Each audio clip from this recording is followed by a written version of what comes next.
against the Minnesota Vikings, but what about other guys? Is there anyone else you want to talk about before we wrap it up here? Any other surprises or interesting? It's not at all a surprise. I think it is obvious that it was going to happen, but he kind of became a fan favorite. But Danny Etling, the third quarterback, obviously Jordan Love wasn't going to be released.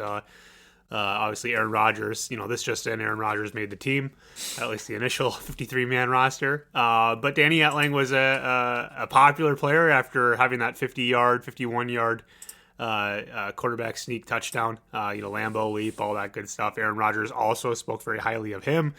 Obviously, I think writing was on the wall that he was going to get cut, but it sounds like, chances are he'll also make it through to the practice squad. I don't think too many teams will be scouring for quarterbacks. Teams like to keep their quarterbacks, that know the playbook, so they can step in and hold the Microsoft Surface, for their backup should the number one guy go down. But I thought it was cool to see Green Bay embrace Etling, and I think it's hopefully he finds work somewhere soon, but it's good to see that he'll likely at least have a paycheck on this practice squad.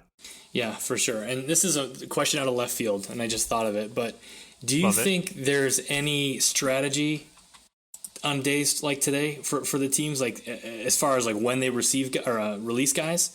Like, okay, well we'll release these guys in bunches, or we'll try to sneak this guy in a group, or anything that the teams do. I don't know. Yeah, I don't know either. Yeah, going on a little bit of a tangent. So LaFleur cut Ty Summers 2 days ago now. Or yesterday maybe, but LaFleur basically said, yeah, we just want to give him the head start to go find another team. We want to give him a solid, and we want to do him a solid. And I was reading something where that basically was like, well, yeah, that's kind of BS. It's kind of a little disingenuous because all these teams who are going to be claiming him, he still goes he can't just go somewhere. He's got to be claimed, and so I guess teams will have him on his radar a little bit sooner, but it's not like he can go get on a team sooner. So it's the NFL. There's got to be strategy that I don't know about, on when, do you release them at noon or at 3? I think part of it might just be they want to talk to them face to face. Those conversations take, 2 minutes to 10 minutes, 15 minutes, 20 minutes, and you can't talk to them all at once. But I don't know. I think it's just coming down to decisions, and then maybe also maybe forcing people's hands on keeping players or not keeping players, right? If you cut your favorite players right away, other teams maybe start thinking about their roster differently. So I can see the advantage of at least waiting until as late as possible to cut everyone, but obviously things got released sooner on some players versus others.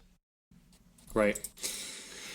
One interesting note that doesn't matter at all, I don't think, is the Packers. I don't know how often this happens. It sounds like not very often, but the Packers didn't cut any of their 11 draft picks from this year. So all 11 draft picks made the team, it sounds like. I feel like that's probably usually the case. Maybe not so with like the 7th rounders, but you got to think that if you drafted a guy, you give him 1 year. At least, kind of, but, who knows? I'm sure it's different for every team, but that is interesting. Good to know. I'll compare. I should have done the research and compared what other teams typically do, but to me that just sounded surprising. It sounded surprising. So I think that wraps up kind of this topic. And today's deadline to cut down our roster to the final or initial 53-man roster was really the last major event until the opening game against the Minnesota Vikings here in Minneapolis on September 11th. Marcus and I are going to do a bunch of episodes from now until then, not only previewing that game, but also giving our predictions for the upcoming season and what our total record will be. Do we think the Bears, the Lions, and the Vikings will give us any challenge for us earning our 4th consecutive NFC championship?